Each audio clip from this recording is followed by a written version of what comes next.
Então abra sua Bíblia em Apocalipse 2, versículo 18. Apocalipse 2, versículo 18. Vamos ouvir a palavra de Deus, vamos adorar ao Senhor Jesus. Amém? Apocalipse 2, de 18 ao 29. E o tema de hoje é a carta à igreja em Tiatira. Diz assim: ao anjo da igreja em Tiatira escreve: estas coisas diz o Filho de Deus, que tem os olhos como chama de fogo e os pés semelhantes ao bronze polido. Conheço tuas obras, o teu amor, a tua fé, o teu serviço, a tua perseverança e as tuas últimas obras, mais numerosas do que as primeiras. Tenho, porém, contra ti o tolerares que essa mulher, Jezabel, que a si mesmo se declara profetiza, não somente ensine, mas ainda seduza os meus servos a praticarem a prostituição e a comerem coisas sacrificadas aos ídolos. Dei-lhe tempo para que se arrependesse. Ela, todavia, não quer arrepender-se da sua prostituição.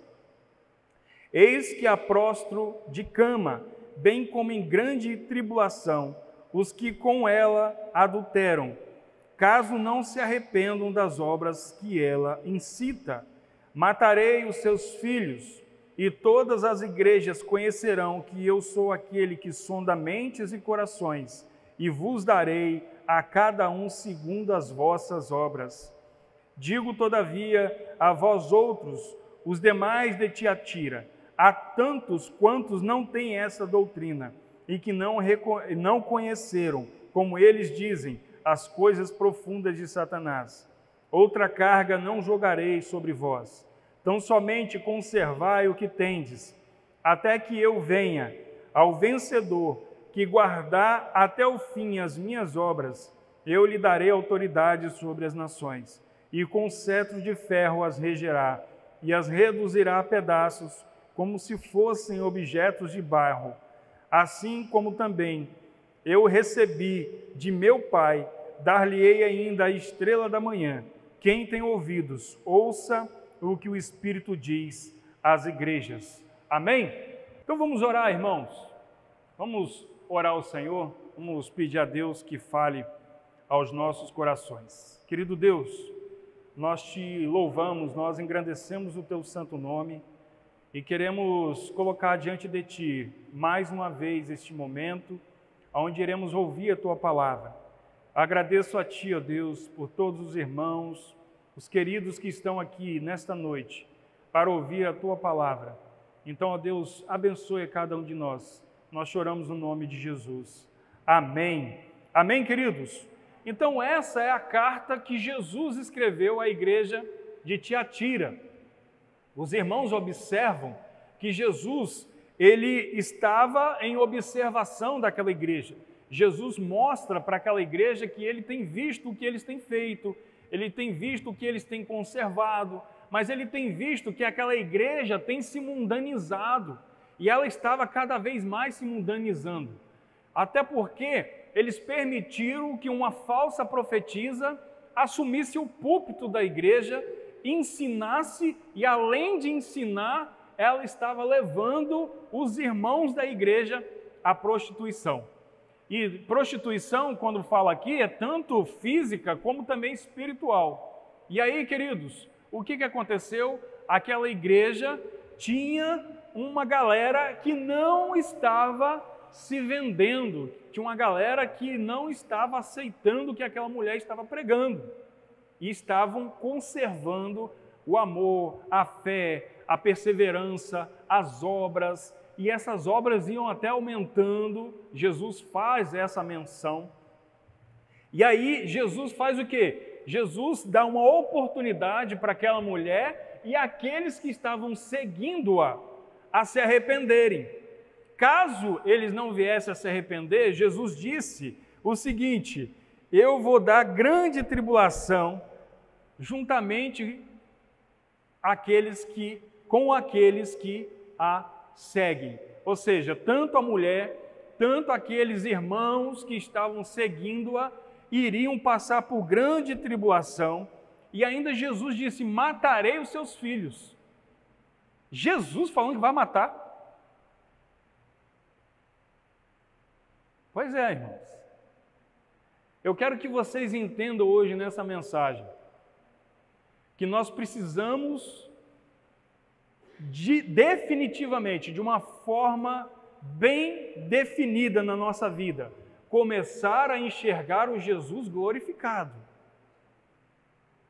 E não ficarmos no Jesus da cruz. Porque o Jesus que manda a carta, ele é um Jesus de amor, mas é um Jesus de juízo. E aqui ele dá a ordem para que eles se arrependam, ou iria fazer com que eles morressem e também os seus filhos. Imagina, irmãos, Jesus falar para a nossa igreja aqui: queridos, se vocês não se arrependerem, eu vou matar vocês e vou matar os seus filhos. Imagina. Não, pastor, Deus é amor, Jesus é amor. É só amor. E o juízo que ele mostra aqui diante de todos. Mas ele pega para aquela galera que não estava se rendendo a Baal, que não estava aceitando a doutrina daquela falsa profetisa. Ele diz: olha, conserva o que vocês têm até que eu venha. Vocês serão abençoados. Conserva, porque eu sei que vocês estão apegados à minha doutrina, à minha palavra. Conserva. Então, queridos, eu queria, nesta noite, compartilhar com vocês alguns pontos que Deus colocou no meu coração, para que possamos compartilhar. São 3 pontos que eu quero compartilhar com você, que eu quero que você e eu aprendamos e guardamos em nossos corações, para que possamos entender melhor o livro de Apocalipse.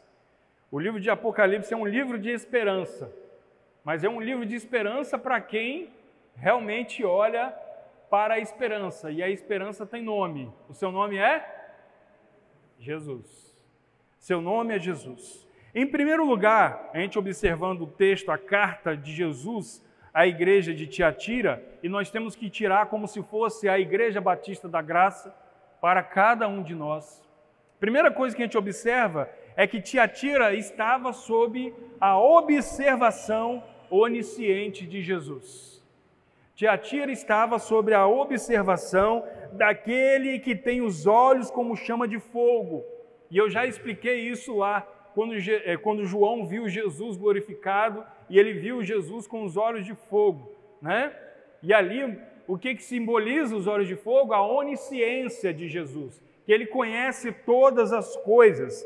E aquele que tem os pés semelhantes ao bronze polido. Tiatira era uma cidade em que vendia, era uma cidade têxtil, tipo Colatina. Era uma cidade têxtil. Não é à toa que Lídia vendia púrpura, linho. Lídia fazia parte dessa galera aí, de Tiatira, porque Lídia era de Tiatira. Lembra lá em Atos que Paulo chega e aí fala o coração dela? Pois é, irmãos, essa é uma cidade em que também tinha pessoas que trabalhavam com bronze e trabalhavam muito bem. Lembra da mensagem passada?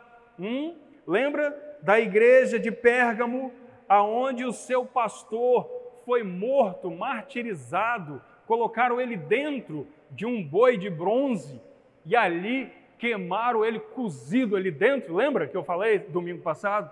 Pois é, Tiatira, ela era uma cidade em que tinha ali os artífices do bronze, que trabalhavam, faziam várias coisas com bronze. E aí, queridos, Jesus pega e diz: aquele que tem os pés polidos como bronze. Logo, a igreja de Tiatira ia entender também que quem tinha os pés polidos pelo bronze. Eram reis, eram aqueles poderosos que chegavam onde pisava e esmagava. Olha o simbolismo que Jesus está falando. Para nós aqui, a gente tem que estudar, mas na hora quando eles leram a carta na igreja, eles entenderam. Opa, Jesus vai esmagar a gente. Jesus pode esmagar a gente.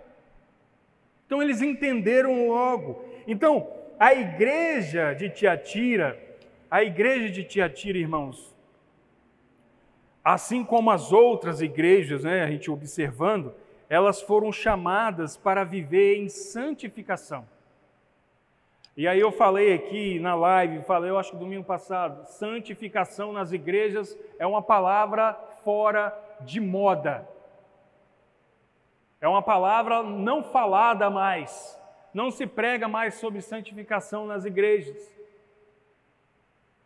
Porque trocaram a palavra de Deus pelo coach, trocaram a palavra de Deus pela palestra, trocaram a palavra de Deus pela confissão positiva,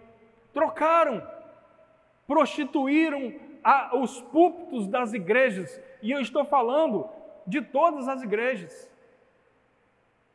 Não se fala mais de pecado, você está em pecado, você precisa se converter, você precisa se arrepender. Não se fala mais, porque aí, né, é aquela coisa, eu tenho que sustentar a minha família.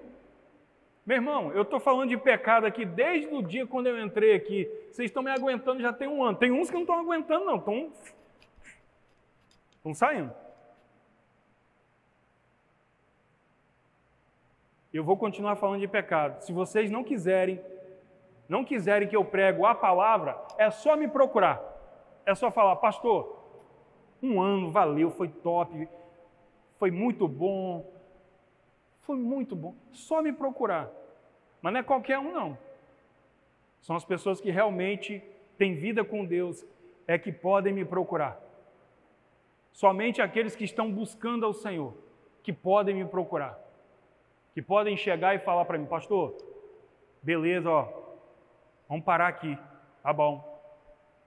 Porque eu vou continuar falando sobre santificação. Eu vou continuar falando sobre pecado.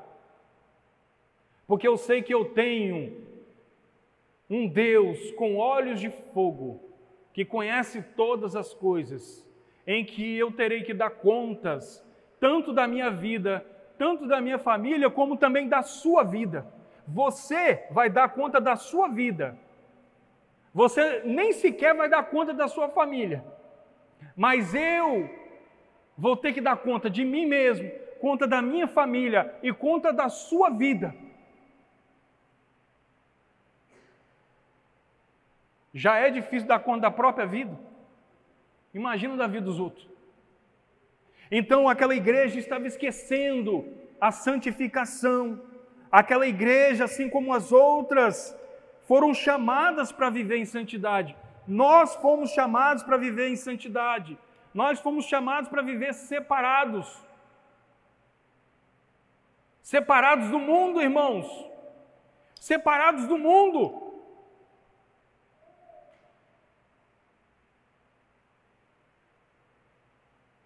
Você quer ver uma prova de que a igreja não está se separando do mundo? Foram um monte para a praia. Era para fazer diferente. Era para dar o exemplo. Lembra que eu falei aqui, irmãos? De um pastor que me ligou, vamos lá para a praia. É Barra do sei o que aqui. Como é que é o nome das praias? Barra do sei lá o quê. Hã? Isso, Barra do Jucu. Não sei onde é. Vamos? Eu falei, rapaz, vamos dar o exemplo. Ah, você é muito bobo. Beleza. Prefiro ser quadrado, subir quadrado do que descer redondo. Tem nem que vai descer redondo. Rodopiando.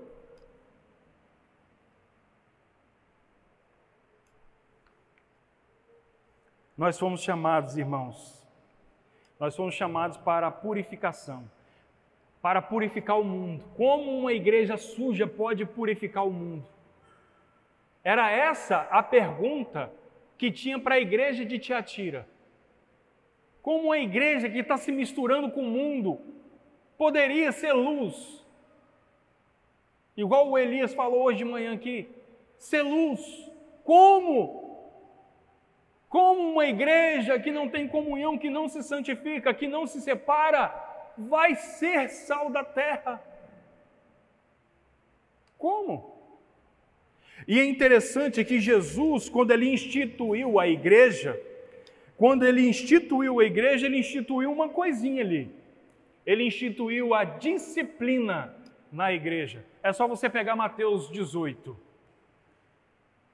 que você vai ver que Jesus ensina ali que é preciso ter disciplina dentro da igreja, senão vira bagunça. Aonde não tem disciplina, vira bagunça. Qualquer governo que for um governo desmoralizante, ele vai criar o caos, ele vai criar bagunça. E vai falar tudo que é em nome do amor. Então, queridos, nós como igreja, nós somos um governo.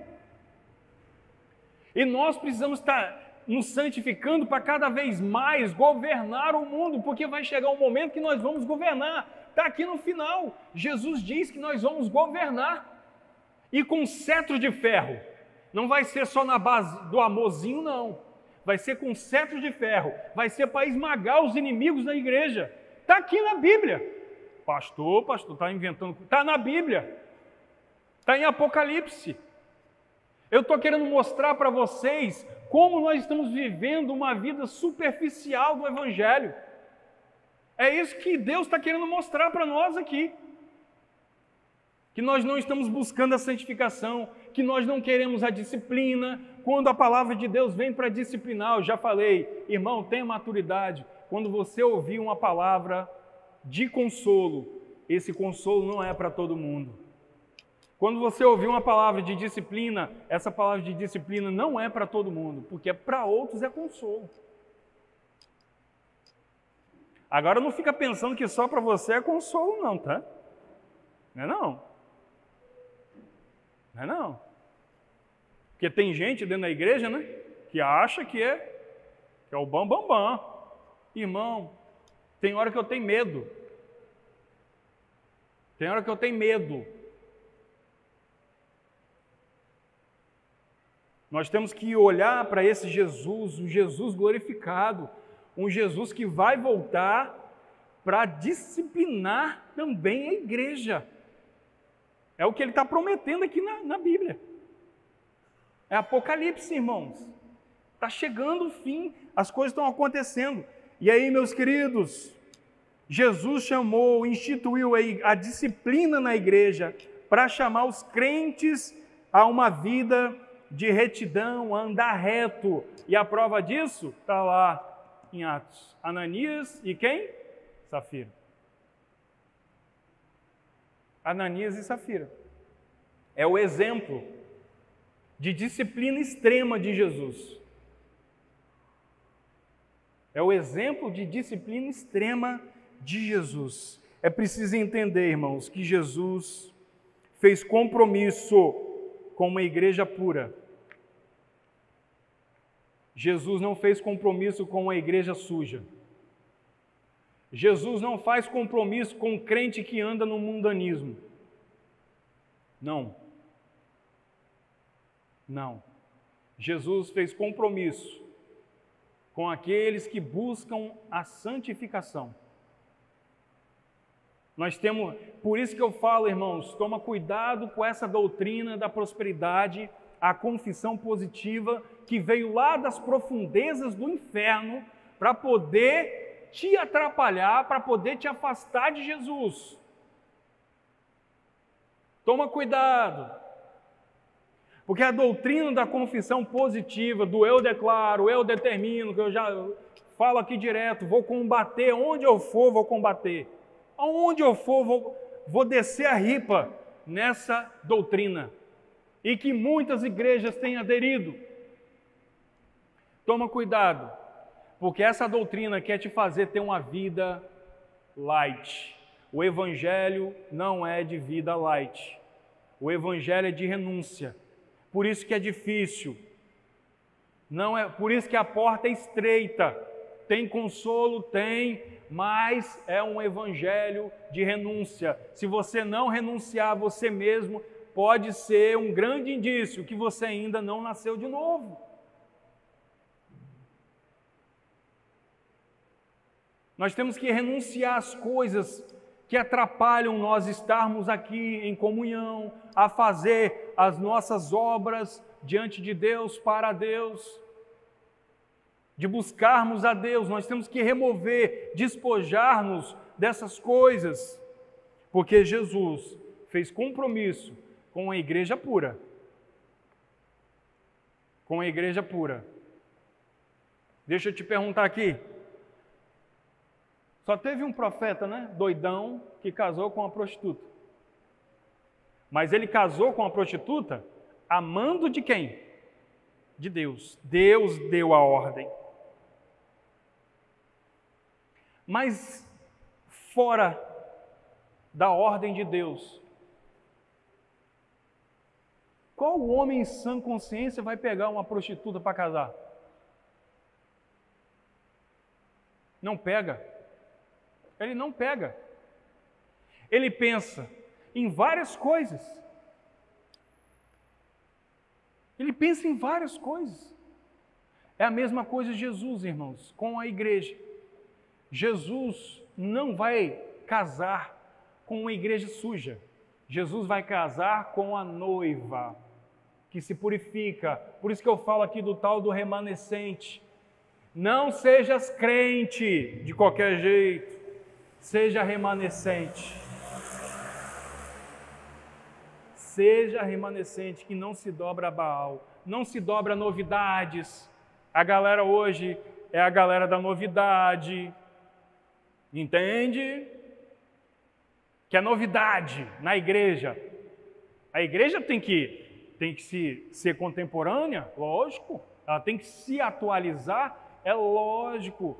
Mas ela não tem que ser um local de entretenimento, aonde te apresentam uma novidade a cada mês, a cada ano, para ver se você fica. Meu querido, se a palavra de Deus não for o suficiente para você ficar na igreja, toma cuidado. Jesus não fez compromisso com a igreja impura.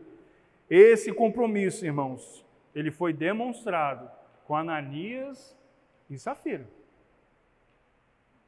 Ananias e Safiras é um prenúncio do que vai acontecer com aqueles falsos crentes, com o joio que está no meio do trigo.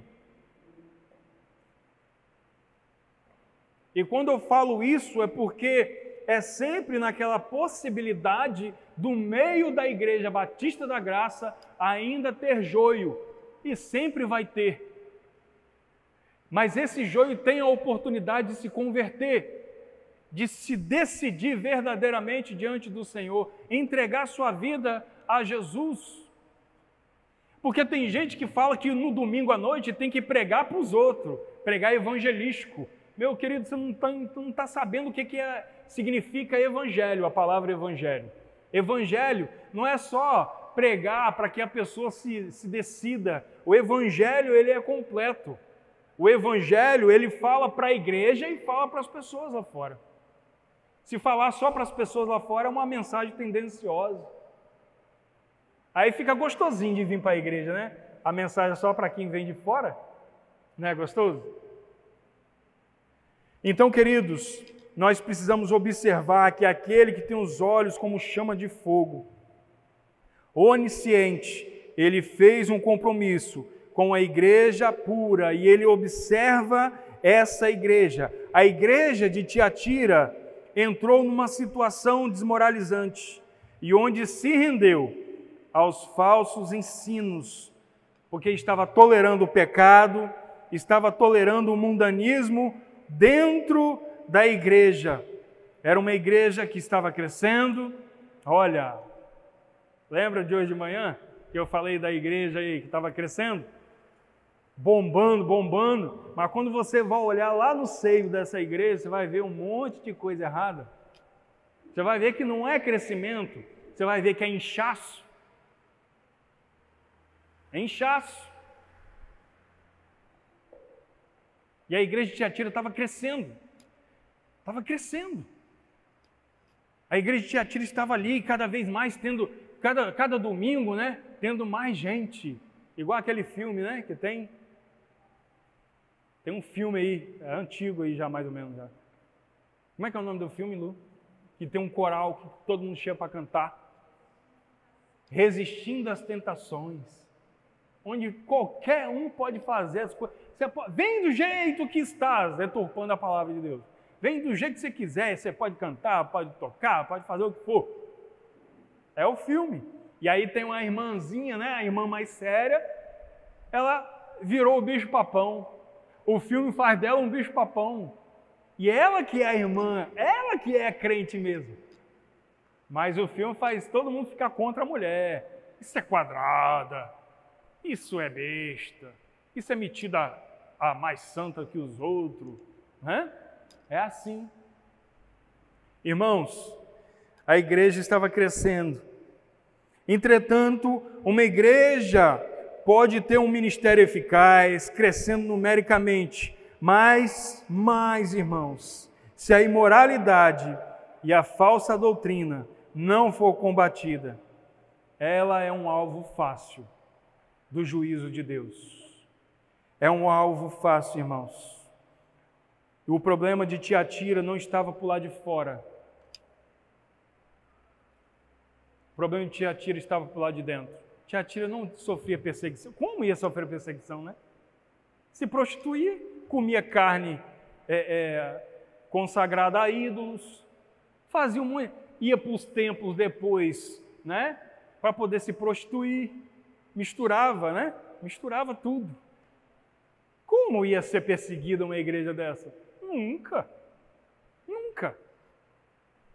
Mas a igreja que cai na imoralidade e que não combate a imoralidade, que não combate a falsa doutrina, ela é alvo do juízo de Jesus. Ela é alvo do juízo de Jesus. Em segundo lugar, irmãos, Tiatira estava se rendendo a falsos ensinos. Como eu disse, como nós lemos aqui, tinha uma mulher que Jesus deu o nome dela de Jezabel. Lembra de Jezabel lá atrás? Que fez o povo de Israel adulterar?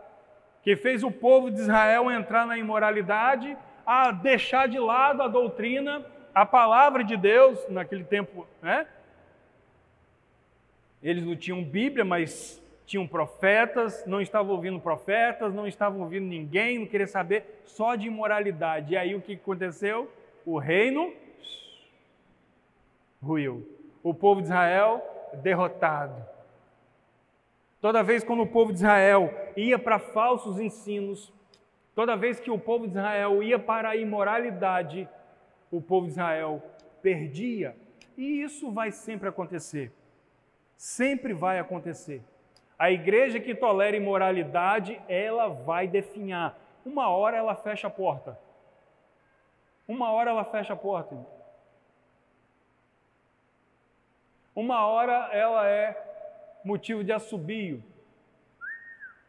Era uma igreja lotada, tinha um grupo de louvor, tinha um pastor, uma igreja cheia de gente, cheia de jovem. E agora não é mais nada. Agora virou aí uma empresa, virou aí uma discoteca, virou uma rave, uma boate. Muitas igrejas assim na Europa, né? Muitas igrejas assim na Europa. Então, irmãos, eu quero que vocês entendam que havia em Tiatira uma espécie de sindicato. Havia uma espécie de sindicato. E para você comercializar, você tinha que fazer parte daquele sindicato. Senão você não conseguia vender o seu produto. Você não conseguia vender o seu produto. E aí, os crentes de Tiatira estavam num dilema. manter a mente, a consciência pura,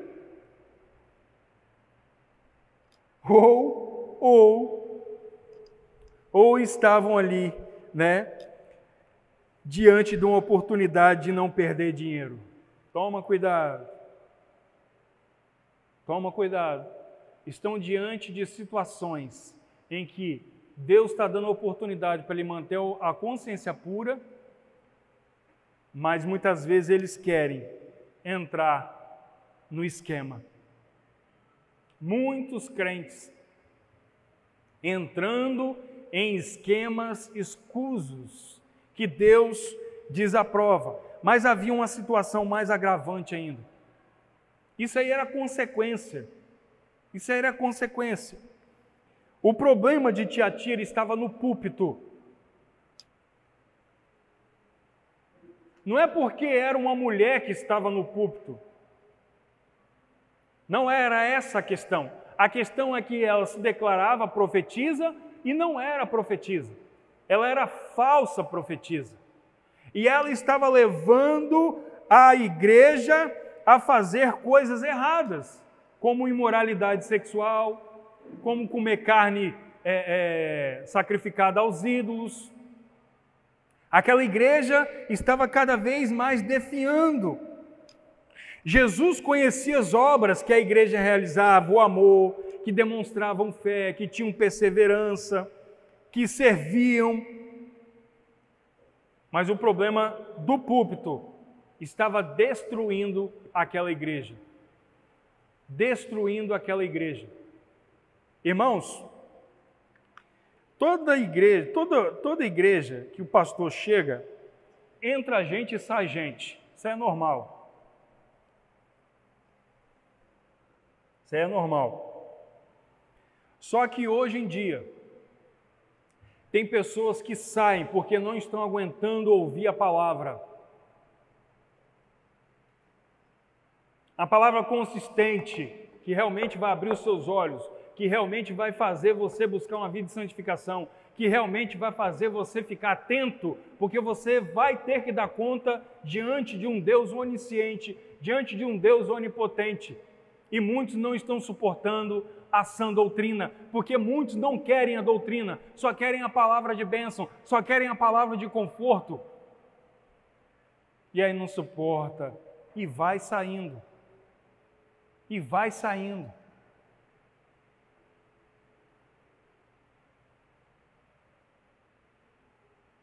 Isso está profetizado. Não tem como reverter isso. Mas tem uma coisa séria que também vai acontecer. Muitas pessoas que foram procurar o consolo e não querem se santificar, não querem viver uma vida de santificação verdadeira mesmo, na presença de Deus, elas vão retornar e já estão retornando. Porque se viram enganadas. Porque descobriram que onde elas se encantaram, epa, esse negócio aqui não prega a palavra não. A palavra aqui é só um subterfúgio, só é um enfeite. A palavra não está acima da igreja. E tomara que voltem mesmo. E a Igreja Batista da Graça vai estar de portas abertas, amém? Vai estar. Tem que estar.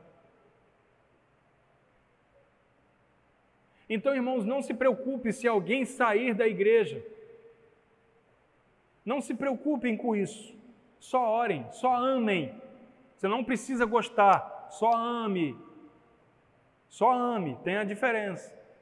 Só ame.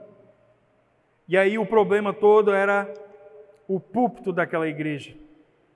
O púlpito que estava destruindo o amor, estava destruindo a fé, estava destruindo as boas obras, sorrateiramente. Sorrateiramente. Colocaram no púlpito uma profetisa que foi comparada com Jezabel. E esse é o perigo de quem troca a palavra pela experiência. Não tem uma galera aí que gosta de falar? Tem as suas experiências com Deus. Não tem? Tem. Você sabe que tem. Você tem que ter a sua experiência com Deus? Tem que ter, lógico que tem que ter. Lógico. Mas toma cuidado. Não viva de experiências. Porque se fosse assim, Jesus não precisaria ter iluminado mais ou menos 40 homens para poder escrever a palavra dele. Ele não precisaria de vir aqui e dizer que ele é essa palavra, que ele é essa verdade. Então não substitua a palavra de Deus pelas experiências. As experiências podem te enganar. E tem enganado a muitos, tem enfraquecido a muitos. E era o que estava fazendo com essa igreja. Era uma igreja que cada vez mais definhava. Para você ter ideia, nem a cidade mais existe. De tão definhada que ficou. Então, queridos, ela pregava que era preciso conhecer as coisas profundas de Satanás. O que é isso? Você tem que conhecer o inimigo. Não tem a tática de guerra? A tática de guerra diz o quê? Que você tem que conhecer o seu inimigo para saber os pontos fracos dele, né? Aqui era mais ou menos assim, para você combater Satanás, você tem que experimentar as coisas que ele faz. Não tem nada a ver, não. Você pode ir lá comer a carne sacrificada a ídolos, você pode ir no templo lá, se prostituir. Você tem que ter as experiências. Você tem que ter as experiências. As cartas dos apóstolos, joga fora, quero saber disso não. É que nem que eu falo que tem a galera de hoje. Para que o pastor vai explicar essas coisas? Você sabia que era isso aqui? Sabia? Quem sabia, por favor, levanta a mão. Que as coisas profundas de Satanás era isso. Está vendo? Se eu não prego aqui, se eu não ensino, você nunca ia saber? Será que nunca ia saber? Provavelmente. Então é preciso, e tem gente que é contra o ensino na igreja. Tem gente que é contra, irmãos. Tem gente que é contra. E aí, queridos, deixa eu observar aqui onde eu estava. Colocaram no púlpito essa profetisa, esqueceram do Filho de Deus. Olha, repare que agora aqui não é filho do homem, agora é filho de Deus. Sabe o que isso significa aqui? Igual eu disse lá no início, olhar para Jesus como Jesus glorificado. Não é mais olhar para o Jesus na cruz. Não é mais olhar para o Jesus na tumba. É olhar para o Jesus que ressuscitou. O Filho de Deus, porque é uma nomenclatura do Deus Todo-Poderoso. Não é mais para olhar para o Jesus na cruz, irmãos, esquece. Comece a olhar para o Jesus que nós vamos ter que dar conta, que nós vamos ter que encará-lo frente a frente. Comece a santificar a sua vida, para que você, quando chegar diante dele, não tenha que dar desculpa, se é que você vai conseguir dar alguma desculpa. Já reparou? O que vai falar para Jesus? Se a gente viver numa vida suja, mundanizada, o que a gente vai falar para Jesus, irmão? Tenha misericórdia, me perdoe? Aí já não dá mais tempo, né? O tempo de se arrepender é agora. Quando ele voltar, é juízo. Não é juízo só para o povo, para o mundo. É juízo primeiramente para a igreja. É primeiro para a igreja. Por isso que nós temos que estar atentos, irmãos. Esqueceram os olhos como fogo de Jesus, esqueceram do Filho glorificado, lembraram-se apenas do Filho do homem. Lembraram-se apenas, ou melhor, já estavam esquecendo, né? Até mesmo do Filho do homem, já estavam esquecendo, já estavam deixando cair no esquecimento. Não se atentavam para o Jesus que disse que voltaria em juízo. Terceiro e último lugar. Só lembrando, né, que Pedro escreveu o seguinte, 1 Pedro 4,17, se você quiser marcar aí. 1 Pedro 4,17. é tempo de começar o julgamento pela casa de Deus. Começa por nós. Em terceiro lugar, Tiatira tinha um remanescente que não se vendia. Top! Tinha um povo que não se vendia, que não se rendia a Baal, que não se rendia ao mundo. Um povo que não ficava dando desculpinha qualquer para não ir na igreja, para chegar atrasado. Era um povo que tinha compromisso, tinha um relacionamento verdadeiro com Deus. Esse remanescente tinha 4 características, eu quero ler. A primeira, amavam a Deus e uns aos outros, mesmo de forma frágil. Amavam a Deus e uns aos outros, de forma falha, mas amavam.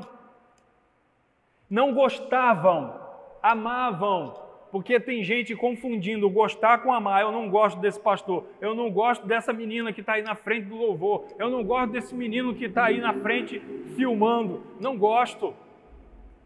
Querido, nós temos que amar. É diferente. E amar tolera. 1 Coríntios 13.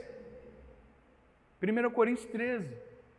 Irmãos, eu falei para os irmãos aqui no domingo que a gente voltou. Eu me decepcionei muito. Porque me deixaram na mão. No meio da pandemia. Com exceção de algumas pessoas que eu já coloquei aqui. E eu senti um peso tão grande de ter que tomar conta de coisas que não precisava de eu tomar conta. Era simples de resolver. Mas não me ouviram. E aí acabou que eu tive que tomar conta do negócio, para poder a coisa continuar fluindo. No meio da pandemia, largaram cargos.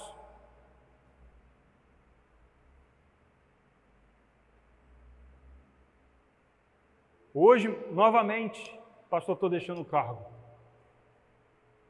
No meio da pandemia. E aí fica difícil de você confiar cargo a essas pessoas depois de novo.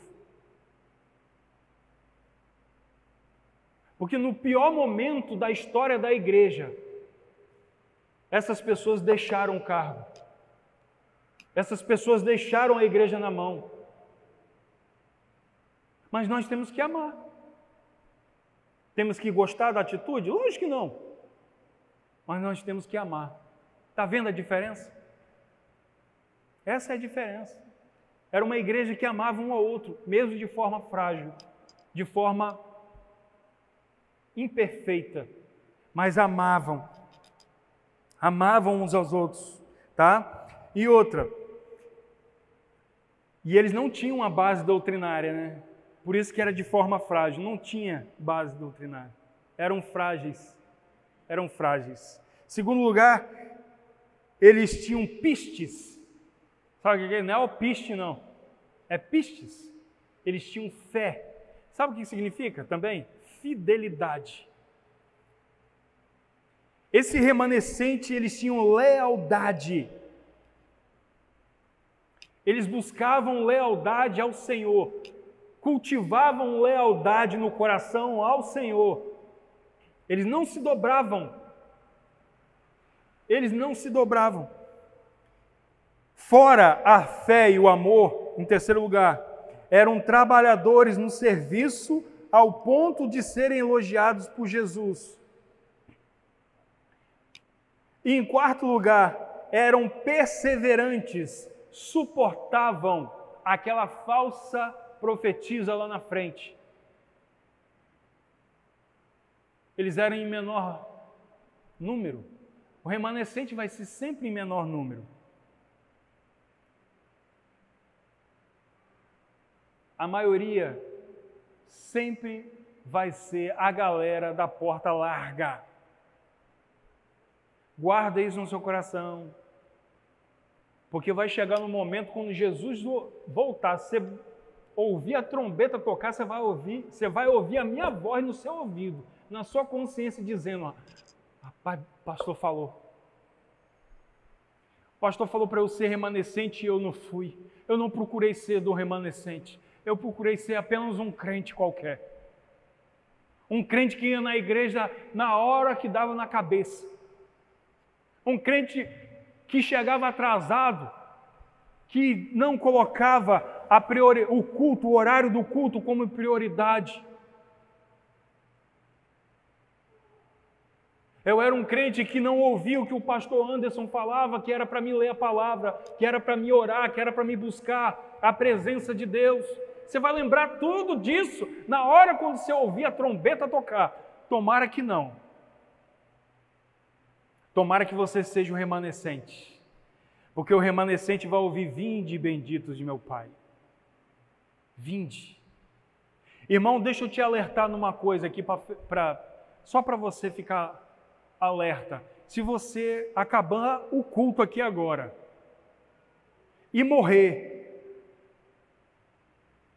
se você morrer hoje, se sua senha chegar hoje, você vai ouvir direto de Deus ou uma palavra ou outra: vinde, bendito de meu Pai, ou não te conheço, maldito. Pode ser hoje. Jesus pode voltar para você hoje. E aí, do que valeu o mundo, ganhar o mundo e perder a sua alma? Então santifique a sua vida. Se arrependa desses pecados que você está cultivando dentro do seu coração. Rancor, dando ouvido a qualquer tipo de palavrinha de gente insatisfeita.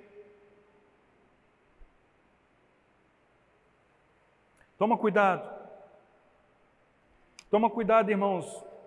Porque se eu estivesse pregando aqui as coisas profundas de Satanás, aí sim teriam razão. Mas nós estamos pregando a palavra de Deus. E eu tenho que dar conta disso. Eu tenho que dar conta disso. E eu não vou esmorecer, eu não vou deixar de pregar a palavra de Deus. Vai doer em mim, vai doer em quem ouvir, não tem jeito. Vai trazer desconforto, não tem jeito. Traz para mim quando eu prego. Você acha que eu saio daqui feliz? Pelo contrário, eu saio daqui de vez em quando, rapaz, vamos fazer... Como é que é o nome daquele negócio? O corredor, como é que é? Corredor polonês. Acho que vamos fazer um corredor polonês, Roberto, e vamos tacar chute, tacar cadeira, tacar tudo quanto é coisa nas costas, e tem hora que dá esse sentimento. Falei, pai, eu acho que eu vou descer por aqui, né? Lu, vou dar uma piscada assim para a Lu, assim, despistado assim, e o Lu já sai de fininho, né? Sai de fininho aí, porque eu vou descer por aqui depois. Porque eu tenho que pregar a palavra. Não tem jeito. Não tem jeito, irmãos. Não tem jeito. Eram perseverantes, suportavam as adversidades. Eu vou fechando. Quero fechar. Jesus enxergava 3 tipos de crente naquela igreja. 3 tipos de crente na igreja que Jesus estava vendo. Primeiro, os fiéis. Versículo 24. Os fiéis, Jesus viu os fiéis, o remanescente. Segundo grupo, os que toleravam o pecado. E o terceiro grupo, daqueles já estavam perdidos, mas não tinha jeito. 3 grupos Jesus via na igreja. Os fiéis, os que toleravam o pecado e aqueles que já estavam perdidos. Os que toleravam o pecado já eram salvos, mas estavam errados. Não iam perder a salvação de jeito nenhum, mas o juízo ia começar por eles. Jesus exortou o remanescente a conservar o amor, a sua fé, as suas obras, a perseverança, mas tinha um detalhe: até que ele venha. Lembra quando eu disse aqui, não é para você ser fiel até o último dia, não. Negativo. É ser fiel até a morte. Botar a arma na sua cabeça, nega Jesus. Nego Jesus do quê, rapaz? Jesus me fez tão bem. Vamos lembrar de Policarpo? 86 anos eu sirvo a Ele, e Ele nunca me fez mal. Como eu poderia negá-lo? camarada foi colocado também para ser queimado no boi de bronze, né? Na pira. Botaram o cara na pira para ser queimado. Botaram na pira. Nega Jesus. Como eu vou negar? Nunca me fez mal. Nunca me fez mal. É até a morte. É morrer por Jesus. Você tem essa? Morrer por Jesus? Você tem essa consciência? Ou você ainda tem aquela consciência de morrer? Eu vou ser fiel até o último dia. Quando o bicho pegar lá, então jeito. Mas ser fiel até a morte. Até a morte. Até que Ele venha. Até que Ele venha. Irmãos, tem tantas coisas que eu gostaria de pregar, de falar aqui nessa noite. Mas eu quero ler só para a gente poder terminar e ser mais rápido. Eu quero dizer uma coisa aqui que eu escrevi. Sejam fiéis na doutrina, mesmo que os progressistas, os crentes progressistas, quem está antenado nas lives sabe que eu estou falando, o que é um crente progressista. Sejam fiéis na doutrina, mesmo que os crentes progressistas, que só regridem na fé, sejam a maioria e se desviem. Sejamos fiéis na busca da santificação, mesmo que a maioria se deixe seduzir pelas paixões do mundo. Sejamos fiéis no desenvolvimento de nossa salvação, mesmo que a maioria enverede pela porta larga da perdição. Sejamos fiéis na pureza, porque somente os puros de coração verão a Deus.